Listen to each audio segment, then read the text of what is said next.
Greetings, ladies and gentlemen. Welcome back to another episode here on True Confessions Naija.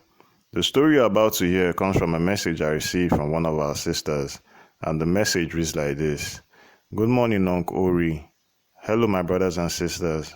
Before I begin, please, I want you to listen carefully, because what I'm about to tell you, it's something that will shock you.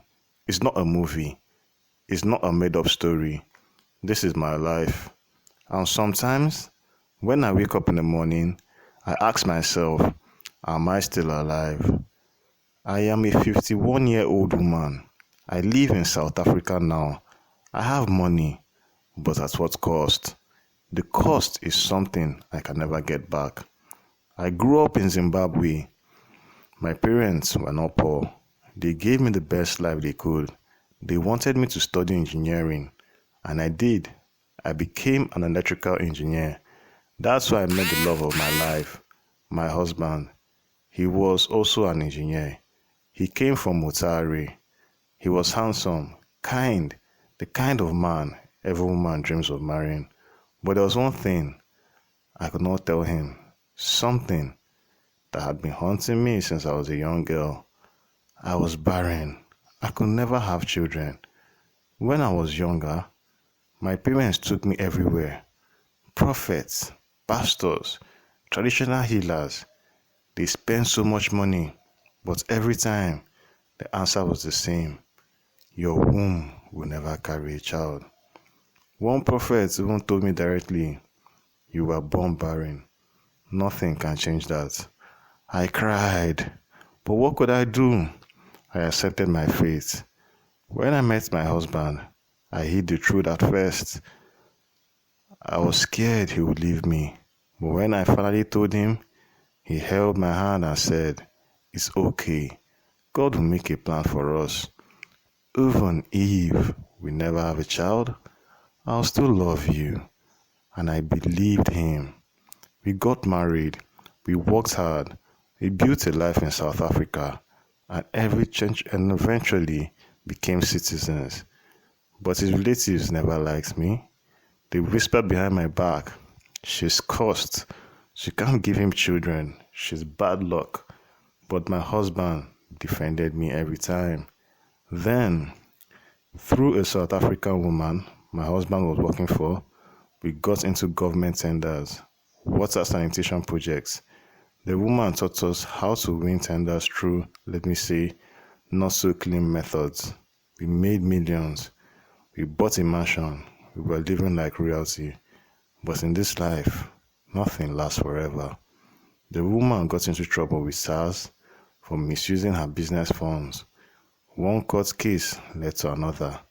And before we knew it, we were drowning in debt. We had to foreclose our beautiful mansion. We moved from the suburbs to the location. My brothers and sisters, that was my first taste of real poverty. I hated it. Every day I looked around and all I saw was suffering. I cried at night. My husband said it was only temporary, but I could see the frustration in his eyes. One day he told me we were going to Mozambique. He said it was to meet a traditional healer who could help me have a child. I was desperate to make my husband happy. I agreed. We arrived in a small place called Gorongosa. The healer welcomed us warmly, but then the truth came out. My husband already knew this healer. They had spoken before, and the healer told me directly, you cannot have children. Your womb is of no use to you, but in the spiritual world, barren wombs are valuable. If you give it to me, I can make you and your husband rich again. I froze. I looked at my husband, expecting him to protect me, but instead he nodded. It's for the best, he said. We can live like before. Nobody will laugh at us again. My heart shattered, but I remember the way people mocked us. The poverty, the shame. I agreed. The rituals began. I was given herbs to drink every day. When my period came, blood mixed with small pieces of flesh flowed out of me. That was my womb, rotting and leaving my body. I cried silently. We returned to South Africa with a magical flower the healer had given us. He said, "Feed it fresh milk every morning and you have money." But what he didn't tell me was that this flower also required blood. The first money came the day after we fed it milk.